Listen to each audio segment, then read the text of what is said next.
Reports are out now that China is temporarily grounding its 737 MAX fleet. Do you foresee other airlines maybe taking the same steps? Because, it is a cause of concern that two of the latest 737 MAX 8 flights, planes should be experiencing such difficulties when it's so new. But at the same time, we also have to be made aware that every day there are thousands of flights taking place, so the chances of incidents is also quite rare.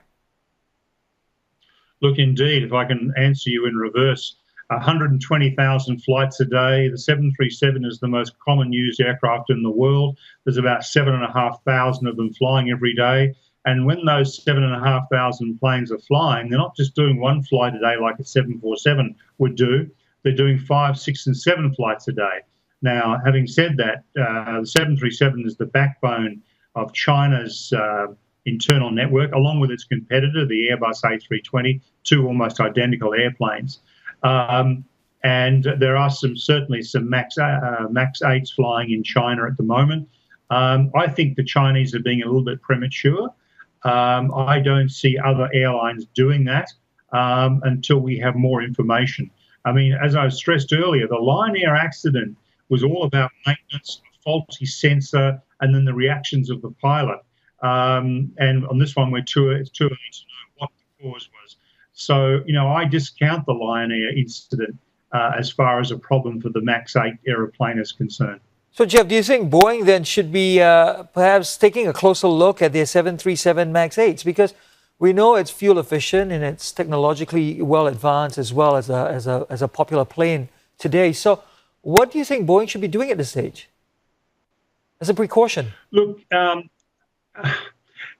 Boeing and Airbus, both aircraft manufacturers, refine their aeroplanes on a daily basis. They put out service bulletins all the time.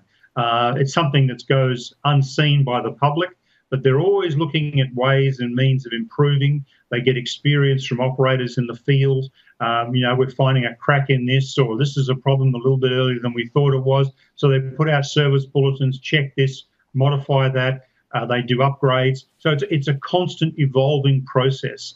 Now, with the 737 MAX, certainly we've had two very tragic accidents.